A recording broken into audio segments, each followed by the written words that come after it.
আসসালামু আলাইকুম। ওয়েলকাম জানাচ্ছি আমার চ্যানেল রুমিস ফ্যাশনেবল হাউসে।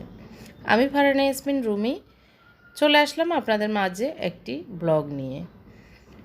আই হোপ আমার আজকের ব্লগটি আপনাদের কাছে ভালো লাগবে। ভালো লাগলে আমার চ্যানেলটিকে সাবস্ক্রাইব করবেন এবং পাশে থাকা ছোট্ট বেল বাটনটিও চাপ দিবেন, যাতে করে আমি যে ব্লগগুলি দিই সেগুলির নোটিফিকেশন আপনার কাছে সবার আগে চলে যায়।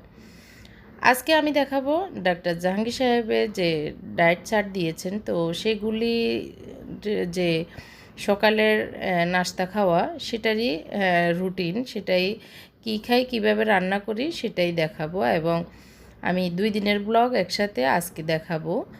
তো অনেক দিন পর আজকের ব্লগটি শুরু করছি। তো প্রথমে দেখাচ্ছি, এটা হচ্ছে অলিভ অয়েল দিচ্ছি, দিয়ে আমি ভাজিটা করে নিচ্ছি। এখন সকালবেলা একটু দেরিতেই নাস্তা করছি। ডায়েট চার্ট যেভাবে আছে, জাহাঙ্গীর সাহেব বলেছেন যে 11টা-12টার দিকে নাস্তা করার ব্যাপারটা, তো সেই জন্যই একটু দেরিতেই নাস্তার প্রিপারেশানটা নিচ্ছি। ভাজি করে রাখবো। আমি এদিক দিয়ে অ্যাপেল সাইডার ভিনেগারটাও খেয়ে নিব আধা ঘন্টা আগে নাস্তা খাওয়ার। তো আমি অলিভ অয়েল দিয়ে পেঁয়াজ দিয়ে একটু রসুন আদা দিয়ে দিয়েছি, একটু ভেজে তারপরে সবজিটা ধুয়ে নিয়েছি আগে, ধুয়ে এখন ঢেলে দিয়েছি। এখানে আমি একটু হলুদ, তারপরে একটু লবণ আর হচ্ছে কিছু কাঁচামরিচ দিব। আর সবজিটা কি কি দিয়েছি সেটা এখন বলে নিই। এখানে হচ্ছে লাউয়ের স্কিন, যেটা চামড়া দিয়েছি, পাতাকপি, ফুলকপি আর পেঁপে, এই কয়েকটি সবজি মিক্স করে আমি ভেজে নিচ্ছি। আজকে সকালে এই ভাজি আর ডিমটাই থাকবে আমাদের সকালের খাবার থেকে। এটা একদম রাত পর্যন্ত আর কিছুই খাবো না। বিকেলবেলা একটু বাদাম খাবো, এটা প্ল্যান, আর একটা সিদ্ধ ডিম হয়তো খাওয়া হবে। তারপরে আবার রাত্রিবেলা হয়তো মাছ বা মুরগির মাংস এরকম কিছু খাবো। তো আমি এই যে মোটামুটি নেড়ে ছেড়ে এগুলো দিয়ে, মানে হলুদ, লবণ, মরিচ এগুলো দিয়ে ঢাকনা দিয়ে রেখেছিলাম একটু নেড়ে ছেড়ে। তো এখন ঢাকনাটা উঠিয়ে নিয়েছি, মোটামুটি সিদ্ধ হয়ে এসছে, আরেকটু হলে এটা আমি নামিয়ে নিব। তো অনেক আপুরাই আমাকে মিষ্টি মিষ্টি বকা দিচ্ছে যে আমি ব্লগ দিচ্ছি না কেন, 3-4 দিন হয়ে গিয়েছে। তো আপুদেরকে অনেকে আবার মেসেজ দিচ্ছেন, আন্টি ব্লগ দেন, আপু ব্লগ দেন। তো আসলে এই ভিডিওগুলি আমি অনেক আগে থেকেই করে রাখতেছি, বাট সময়ের অভাবে আসলে এডিট করে আপলোড দেওয়া পর্যন্ত হচ্ছে না, এটাই। তো এখন ঘি দিয়ে আমি 2টা ডিম ভেজে নিব আমার হাজব্যান্ডের জন্য, 2টা ভেজে নিব আমার জন্য। আজকে এইভাবে এই নাস্তাটা হবে। তো এক এক দিন এক একভাবেই সবজি রান্না করে সকালবেলা খাওয়ার চেষ্টা করছি। তো এখানে সালাদটা অ্যাড করা যাবে। তো সালাদ, পেঁপে, কাঁচা পেঁপে, তারপরে শসা, গাজর যেটাই হোক, টমেটো দিয়ে সালাদ করে খাওয়া উচিত ডাক্তার বলেছেন। তো আমি সালাদটা আজকে খাবো না। তো জাস্ট ঘি দিয়ে যেভাবে ডিম ভাজি করি সেটাই আপনাদের সাথে শেয়ার করছি। আর ভাজিটা আমি অলিভ অয়েল দিয়ে করেছি, কতটুকু অলিভ অয়েল দিয়েছি দেখতে পেরেছেন। তো মোটামুটি আল্লাহর রহমতে স্বাদই হয়, ভালোই লাগে খেতে। তো আমি এখন ডিমগুলো ভেজে আমার হাজব্যান্ডকে নাস্তা দিব। তো যারা এতদিন আমাকে অপেক্ষা করছেন বা আমার ব্লগের জন্য, সবাইকে অনেক অনেক ধন্যবাদ জানাই। আসলে আপনাদের আন্তরিকতা আর আমার প্রতি এত স্নেহ ভালোবাসা আছে বিদায় আসলে আমার ব্লগগুলি দেখার জন্য অপেক্ষা করতেছেন। তো আসলে অনেক শুকরিয়া জানাই আপনাদেরকে, অনেক অনেক শুকরিয়া। তো আমার ভাজিটা মোটামুটি হয়ে এসছে। এখন আমি একটু ধনিয়া পাতা দিয়ে এগুলোকে নেড়ে চেড়ে নামিয়ে নিব।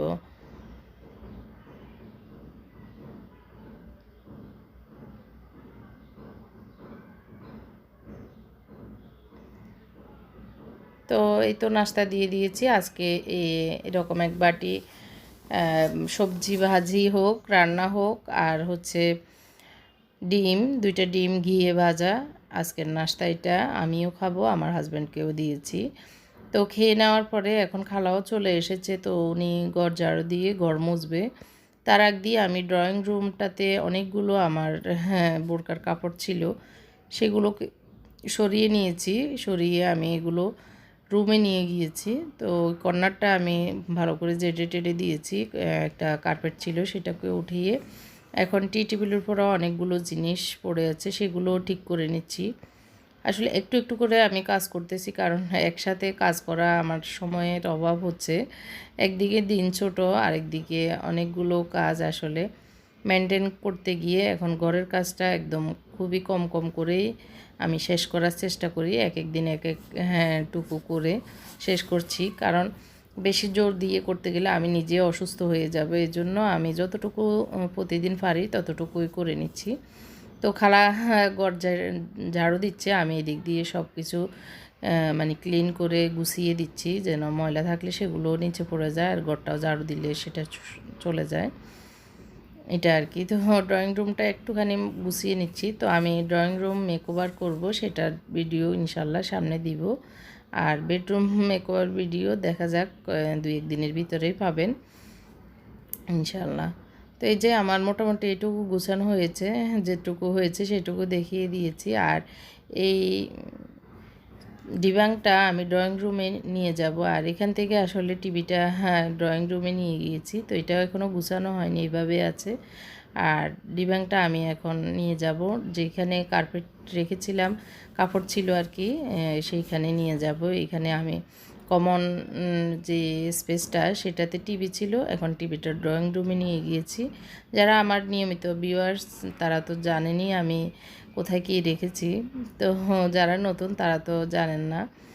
তো আমি এখন ড্রয়িং রুমে নিয়ে আসতেছি আমার যে ডিবাংটা কমন স্পেসে ছিল সেটা। তো এই জায়গাটাতে রাখবো, আমি নিজেই একদম টান দিয়ে নিয়ে আসতেছি, একদম হালকা, এগুলো আসলে বেশি একটা ভার না। তো এই জায়গাটাতে রেখে দিচ্ছি আপাতত, পরে ঠিক করব। তো এখন এভাবে রেখে দিচ্ছি আর কি। তো এদিক দিয়ে আমি আবার রুমে চলে এসেছি, অনেকগুলো কাপড় রোদ থেকে এনেছি। তো সকালবেলায় এই কাজগুলো করে নিচ্ছি, একবারে শেষ করে আমি আবার বের হব। তো এগুলো কাপড়গুলো গুছিয়ে নিচ্ছি, যেটা যে জায়গায় রাখা দরকার সেখানে রেখে দিব। খালা তো ঘর ঝাড়ু দিচ্ছে এই আর কি। তা আমি আমার খাটটাও ভালো করে জেডে টেডে দিয়েছি, জেডে টেডে এখন কাপড়গুলো নিয়ে বসে গিয়েছি। আসলে কাপড় ভাঁজ করাটা দুনিয়ার অলসতার একটা কাজ, এটা করতে অনেক কষ্ট লাগে, অনেক ভারী কাজও কিন্তু এত কষ্ট লাগে না। কাপড় মানে ভাঁজ করে গুছানোটাই অনেক কষ্টকর। যাই হোক, তারপরে তো আমাদেরকে করতেই হবে এটা আর কি। তা আমি এগুলো গুছিয়ে জায়গায় জায়গায় রেখে দিব, কারণ আমার ছেলেদের কাপড় আছে, আমার আছে, কিছু বিছানা চাদর ধোয়া হয়েছে সেগুলো রাখবো, তো একটু জায়গায় রেখে দিব। তো এটা একটা আমার বোরকা বের হয়েছে, সেটা আমার আলমারিতে রেখে দিয়েছি। তো আর যেগুলো এখনও আর একটু গুছানো দরকার সেগুলোও গুছিয়ে নিচ্ছি।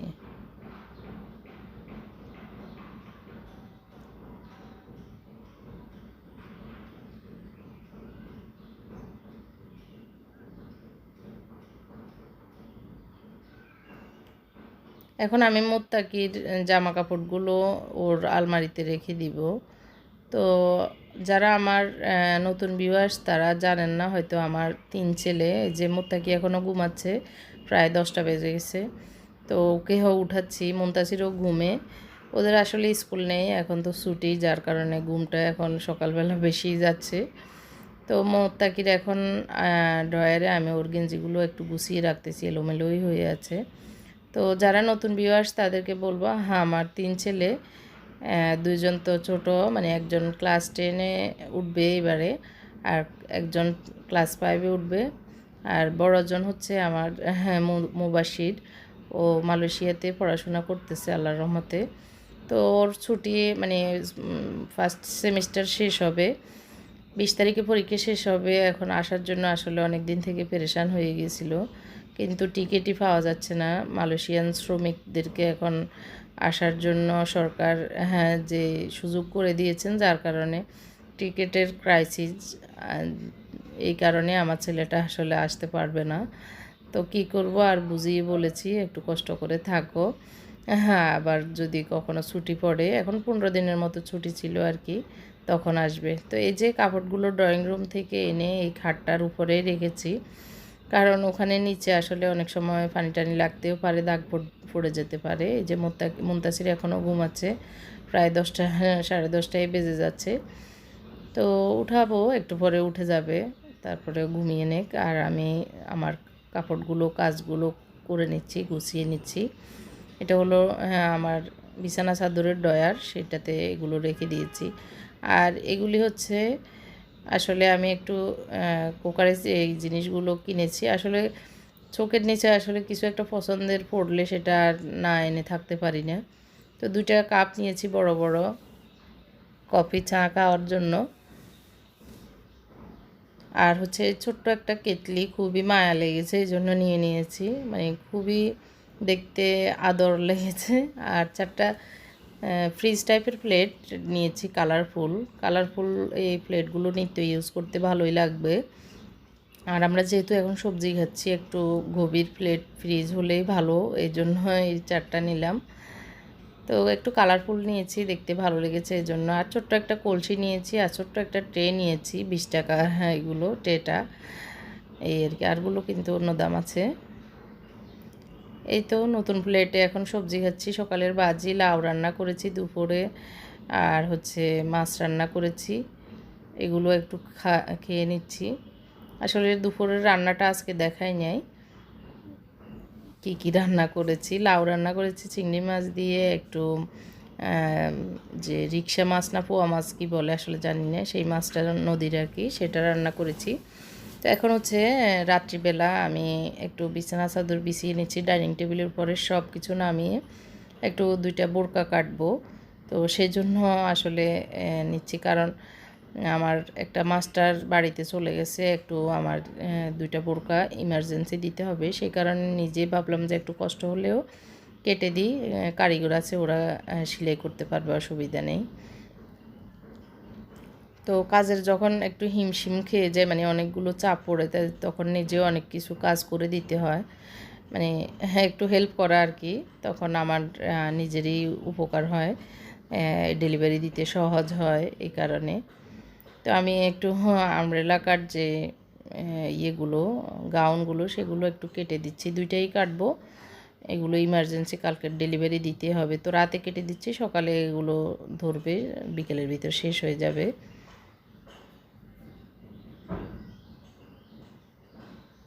তো একটা কাটা শেষ মোটামুটি, এখন আরেকটা কেটে নিচ্ছি। এটা বাঙ্গি কালার। তো তখন আমার বোন ছিল, আমাকে একটু হেল্প করতেছে কাপড় ধরে, মানে ফিসলা কাপড়, তো এই কারণে একটু দৌড়ে টুরে আমার সাথে বসে বসে গল্প করতেছে, আমার পাশে বসেও আছে। তো 2 বোনে কথা বলতে বলতে আসলে করে নিচ্ছি। তো মোটামুটি শেষ হয়ে আসছে, আমি এটা কেটে রেখে দিব। তা আবার আমার বোনেরও 2টা কামিজ সালোয়ার কেটে দিচ্ছি, উনি বাসায় গিয়ে সেলাই করবে। তার রাতের আসলে খাবার বা কোনো কাজ দেখাবো না আজকে, এটুকুই। এখন হচ্ছে সকালবেলা আমি একটু খিচুড়ি রান্না করছি, আপারা চলে যাবে। তো খিচুড়ি, গরুর মাংস, ডিম আর সবজি, আমাদের জন্য সবজি রান্না করেছি, এটাই সকালের নাস্তা। তো খিচুড়িটা একটু মুগ ডাল মসুর ডাল দিয়ে রান্না করে নিচ্ছি, একদম পেঁয়াজ ছাড়া। তো পেঁয়াজ ছাড়া আসলে রান্না করা যায়, এটা অসুবিধা নেই। অনেক আপুরাই বলেন যে পেঁয়াজ ছাড়া কীভাবে রান্না করবেন, পেঁয়াজে যে স্বাদ বাড়বে বিষয়টা তা না, রান্না করা যাবে আপনি চেষ্টা করলে। তো আমি একটু মশলা পাউডার দিয়েছি, এটা মালয়েশিয়ান একটা মশলা, মিক্স মশলা। তো সেটা দিয়েছি 1 চামচের থেকে একটু বেশি, আর একটু হলুদ দিয়েছি, আর লবণ, পরিমাণ মতো লবণ দিয়ে এগুলো নেড়ে চেড়ে ভালো করে ভেজে নিব। ভেজে আমি গরম পানি দিয়ে এগুলো রান্না করে নেব। তো আজকে যেহেতু চলে যাবে আপু, তো সেই কারণে একটু খিচুড়িও রান্না করছি, আর চাইলে পরোটাও খাবে, পরোটাও ভেজে নিচ্ছি। যে যেটা খায়, আমার বোনের ছেলে আবার পরোটা পছন্দ করে, তো যেটা যে খায় সেটাই খাবে, মানে করে নিচ্ছি এই আর কি। তো আমি গরম পানি দিয়ে দিচ্ছি,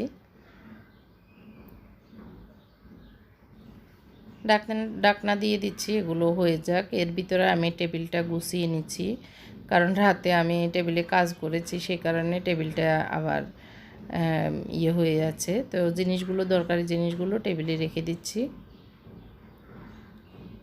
পানির ফিল্টারটা দিব।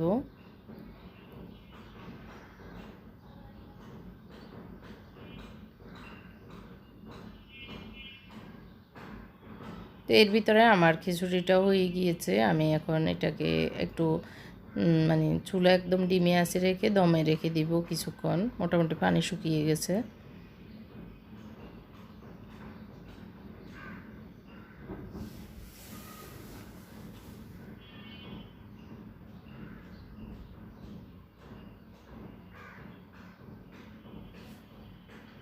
তো রান্না শেষ, খাওয়া দাওয়া হয়ে যাবে ইনশাল্লাহ এগুলো দিয়ে। তো আমি একটু লবণ চেক করে নিচ্ছি। তো খাওয়া দাওয়া শেষ করে আমরা এখন বসে গল্প করতেছি। আমার আপা রেডি হয়ে নিয়েছে, উনি চলে যাচ্ছে।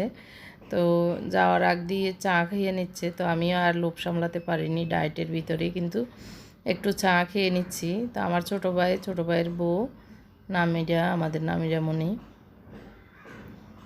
এই যে আমিও কিন্তু লুকে লুকে একটু চা খেয়ে নিচ্ছি। তো গল্প করতেছি এর ভিতরে। হ্যাঁ, আসলে আফা চলে গিয়েছে আসলে, আর 3-4 দিন ছিল, বেশি দিন ছিল না। তো এর বিকেলবেলা এখন আমার হাজব্যান্ডও আসতে অফিস থেকে আম নিয়ে এসেছে। তো ভাবলাম যে আমার ভিউয়ার্সদের সাথে শেয়ার করি। তো একটু টক মিষ্টি আমটা ভালোই লেগেছে, খারাপ না। তো এটা দেশি না বাইরের সেটা জানি না, তবে হ্যাঁ ভালোই লাগলো। আর এই যে আমাদের ডায়েটের মেন উপাদান হচ্ছে বাদাম। বাদাম নিয়ে এসেছে। বিকেলবেলা নাস্তায় বাদামটা সবারই লাগে। তো 7-8টা করে আমরা খাই, অ্যালমন্ড এবং কাজু বাদামটা। আমি একটা আম কুটে নিব, একটু একটু সবাই খাবে, টক মিষ্টি, বেশি মিষ্টি না আর কি। তো যাই হোক, তারপরেও খেয়ে নিব। তো আজকের ব্লগটি আমার কেমন লেগেছে আপনাদের কাছে, যদি ভালো লাগে ছোট্ট লাইকটি কিন্তু দিয়ে দিবেন। আর যারা আমার চ্যানেলে নতুন, এখন আমার চ্যানেলটিকে সাবস্ক্রাইব করেননি, প্লিজ আমার চ্যানেলটিকে সাবস্ক্রাইব করবেন। আর কেমন লেগেছে অবশ্যই কমেন্ট করে জানাবেন। আর কী ধরনের ভিডিও দেখতে চান সেটাও আমাকে কমেন্ট করে জানাবেন। সবাই অনেক বেশি ভালো থাকবেন। তো আমি আম কুটে নিচ্ছি, টেবিলে দিয়ে দিব, সবাই একটু একটু খাবে। হ্যাঁ, এটাই আজকে শেয়ার করলাম। জানি না আজকের ব্লগটি কেমন লেগেছে আপনাদের কাছে। তো আমি আম যেভাবে কুটি, হ্যাঁ, যারা নতুন, অনেকে পুরানো যারা, তারা তো দেখেছেন। তো এইভাবে আম কুটলে খুবই ইজি হয়, আর বেশি একটা কষ্ট হয় না। এভাবে আপনারা যারা নতুন, তারা নতুন সংসারী হয়েছেন, নতুন কাজ শিখতেছেন, তো এইভাবে আম কুটলে খুবই সুন্দরভাবে কাটা হয়, ইজি প্রসেস। তো রাতের খাবার খেয়ে নিচ্ছে আমার হাজব্যান্ড 7টা 7:30টার দিকে। হ্যাঁ, এখন আমও খাবে একটু, না খাবার পরে। তো সবাই ভালো থাকবেন, আল্লাহ হাফেজ। আমার জন্য দোয়া করবেন, আপনাদের জন্য আমি দোয়া করি, সবাই যেন ভালো থাকেন। এই দোয়া রেখে আল্লাহর কাছে সাহায্য চেয়ে আমার ব্লগটি থেকে আজকের মতো বিদায় নিচ্ছি। আল্লাহ হাফেজ, আসসালামু আলাইকুম।